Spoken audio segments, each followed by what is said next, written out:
mahasiswi asal Makassar mendatangi Mapolda Sulawesi Selatan untuk melaporkan dugaan penipuan berkedok arisan online di Unit Direktorat Kriminal Khusus, Krimsus, Selasa 24 Februari. Kedua korban, yang masing-masing berasal dari Kabupaten Kolaka, Sulawesi Tenggara, datang didampingi kuasa hukum mereka, Ida Wahidah. Mereka mengaku mulai mengikuti arisan online sejak Agustus 2025 dan mengalami kerugian finansial. Mahasiswi bernama Wafik mengalami kerugian sebesar 9 juta rupiah, sementara rekannya dari Kolaka mengalami kerugian 4 juta rupiah. Menurut kuasa hukum korban, penipuan ini terbongkar setelah salah seorang member yang merupakan selebgram dikeluarkan dari arisan online tersebut. Hal ini memicu seluruh member meminta pengembalian uang, namun hingga kini terduga pelaku belum kooperatif.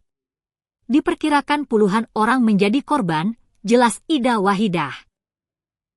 Sementara, Kompol Yusriadi Yusuf, Kanit 5 Direktorat Kriminal Khusus Polda Sulsel, membenarkan laporan kedua korban. Ia mengatakan, pihak kepolisian saat ini tengah melakukan pendalaman kasus dan berencana memanggil terduga pelaku untuk pemeriksaan secepatnya. Kasus ini menjadi perhatian karena arisan online yang tidak diawasi berpotensi menjerat banyak orang, terutama mahasiswa dan kalangan muda yang tergiur iming-iming keuntungan cepat. Polda Sulsel mengimbau masyarakat untuk lebih berhati-hati dalam mengikuti skema arisan atau investasi online.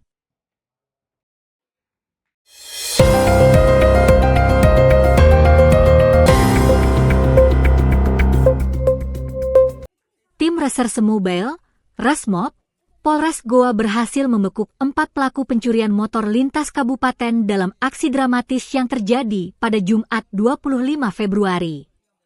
Komplotan ini sudah lama menjadi target operasi, TU, dan daftar pencarian orang, DPO, atas kasus curanmor di 25 lokasi berbeda.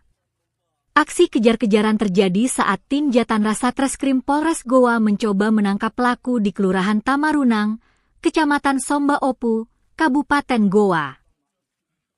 Keempat pelaku sempat melarikan diri dengan cara melewati atap rumah warga.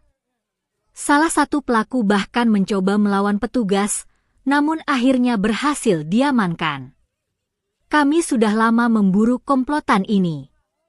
Dari hasil interogasi, mereka telah melakukan pencurian motor di puluhan lokasi di wilayah Goa dan Kota Makassar, ujar Ibda Aditya Pamungkas, Kepala Unit Jatan Satreskrim Polres Goa.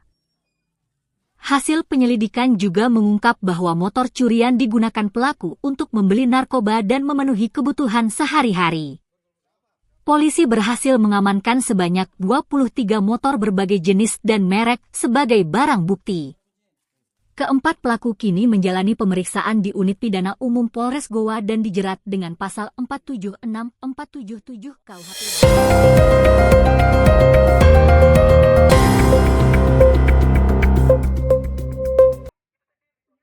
Puluhan massa aksi yang tergabung dalam Komite Aktivis Mahasiswa Independen, KAMI, Sulawesi Selatan menggelar aksi unjuk rasa di depan kantor Kejaksaan Negeri, Kejari, Kabupaten Takalar, Kamis 26 Februari.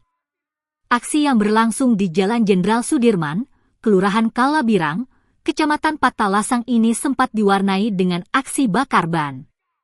Akibatnya, pihak kepolisian harus memberlakukan sistem satu arah untuk mengurai kemacetan kendaraan dari arah selatan menuju utara.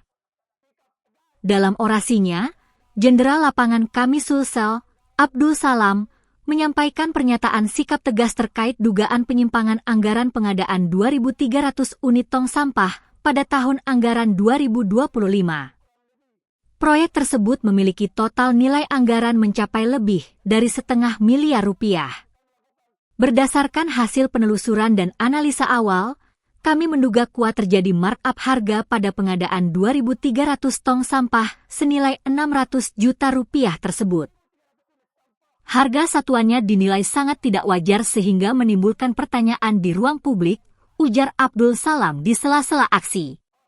Tidak hanya soal anggaran, kami Sulsel juga menyoroti dugaan keterlibatan oknum aparatur sipil negara, ASN, berinisial HM, yang diketahui merupakan saudara kandung Bupati Takalar, Firdaus Manya.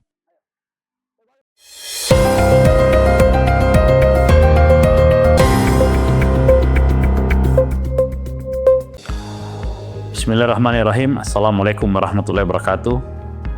Pemerintah segera melaksanakan sensus ekonomi 2026 sebagai misi strategis nasional untuk menentukan akurasi data ekonomi kita.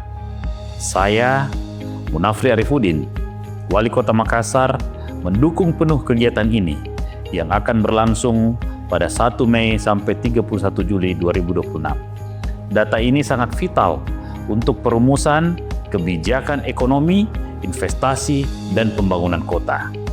Mari sukseskan sensus ekonomi 2026 dengan berpartisipasi aktif dan menerima petugas sensus.